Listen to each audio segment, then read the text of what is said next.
आइए बच्चों, class 10th के पॉलिनोमियल चैप्टर पर चल रहे अपने इस वीडियो लेक्चर सीरीज को हम लोग थोड़ा सा और आगे बढ़ाते हैं।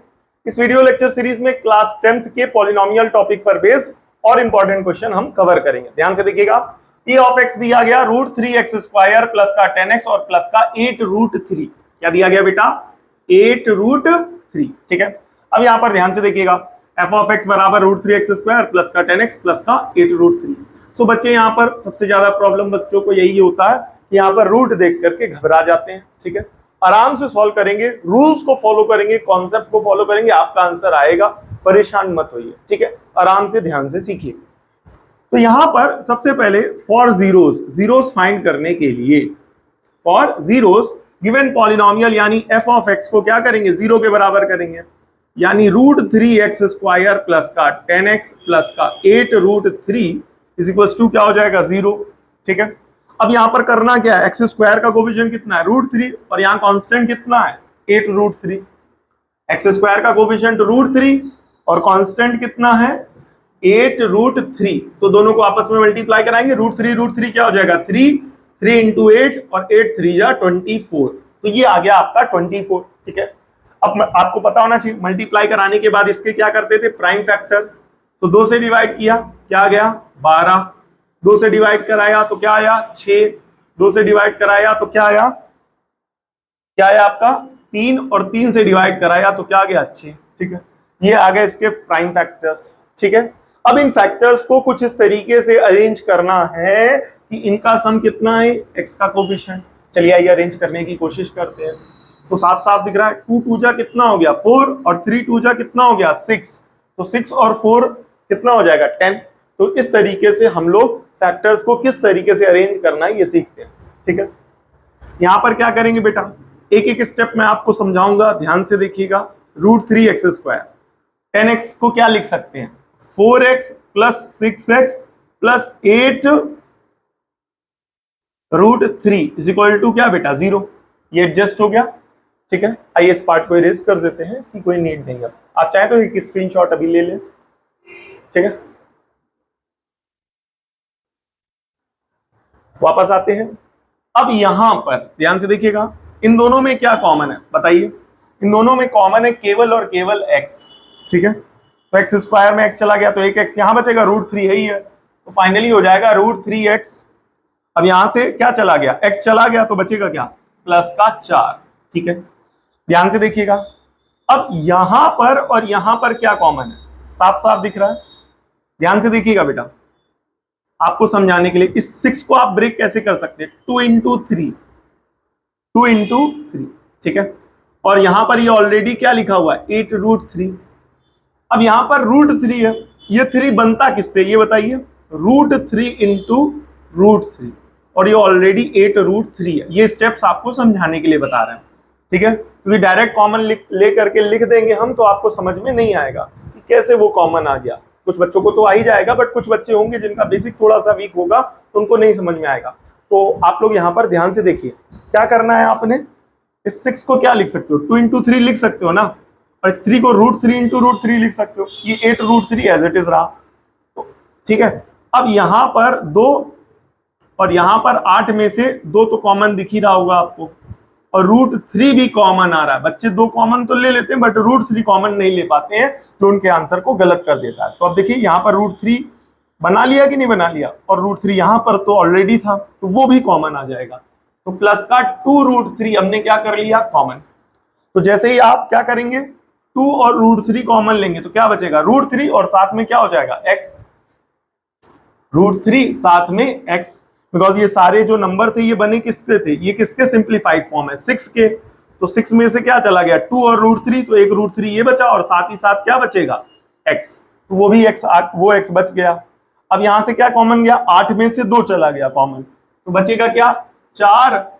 ठीक है, और √3 ऑलरेडी चला ही गया है, इज इक्वल टू क्या हो जाएगा? 0। अब इन दोनों में क्या कॉमन है? साफ साफ दिख रहा है, √3x प्लस का 4 और यहां बचेगा x plus 2√3 is equal to क्या बेटा? 0। इसको 0 के बराबर करेंगे तो √3x बराबर प्लस का 4 is equal to 0। So √3x plus का 4 उधर चला गया तो माइनस का 4, x की वैल्यू -4/√3।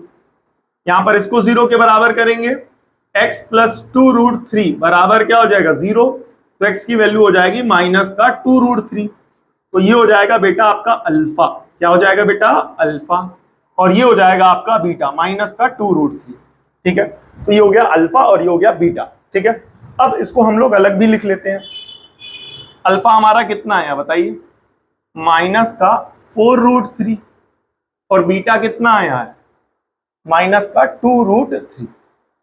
ठीक है, तो ये हो गया है हमारे अल्फा और बीटा। ठीक है, अल्फा और बीटा हमने निकाल लिया। अब यहां पर एक पार्ट, ठीक है, ये हमारे हो गए जीरोस। अब इसके बाद इस क्वेश्चन का दूसरा पार्ट क्या था कि इन जीरोस और कोफिशिएंट्स के बीच में रिलेशन को वेरीफाई करना है। ठीक है, आप चाहे तो इसका स्क्रीनशॉट ले सकते हैं। इसके बाद आइए हम लोग इस क्वेश्चन के सेकंड पार्ट को करते हैं, यानी इसके जीरोस और कोफिशिएंट्स के बीच में रिलेशन को वेरीफाई करते हैं। ठीक है, यहां पर सबसे पहले गिवन पॉलिनोमियल के कोफिशिएंट्स निकाल लेते हैं। ठीक है, सो ऑन कंपेयरिंग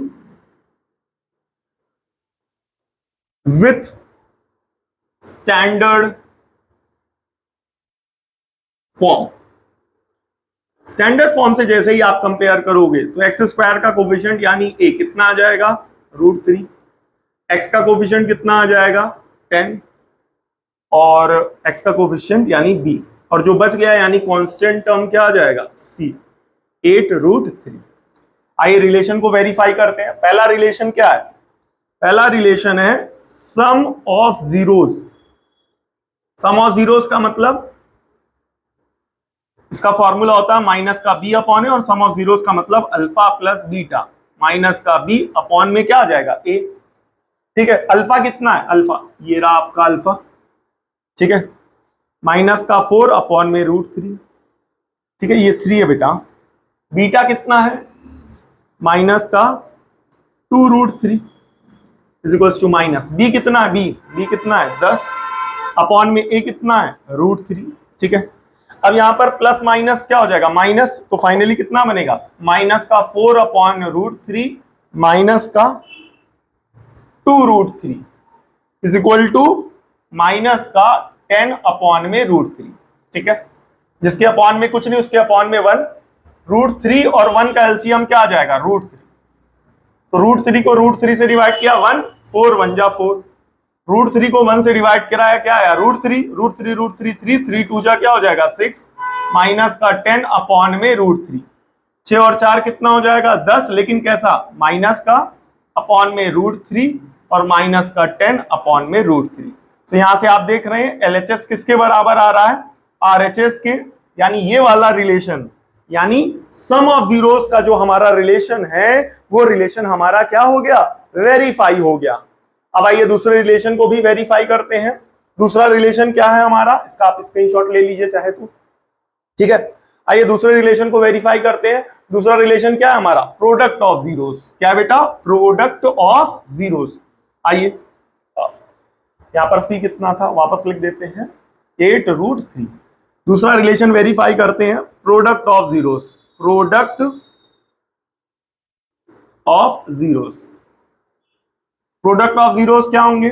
फॉर्मूला क्या था? c/a। प्रोडक्ट ऑफ जीरोस यानी alpha into beta. Product of zeros मतलब अल्फा इंटू बीटा, c/में a। अल्फा कितना है बताइए? अल्फा -4/√3 इंटू बीटा, बीटा कितना है? -2√3 = c/a। c कितना है? c है आपका 8√3 अपॉन में a कितना है? √3। तो √3 से √3 cancel, minus into minus plus का, 4 2 जा 8। ठीक है, ऊपर क्या बचेगा? √3। डिनोमिनेटर में ऑलरेडी क्या लिखा हुआ है? √3 = 8। तो √3 से √3 तो सिंप्लीफाई होकर के बनेगा 8 = 8, यानी LHS = RHS। ये जो हमारा सेकंड रिलेशन है प्रोडक्ट ऑफ जीरोस का, ये भी क्या हो गया? वेरीफाई हो गया। ठीक है, मिलते हैं नेक्स्ट वीडियो में, तब तक के लिए जय हिंद।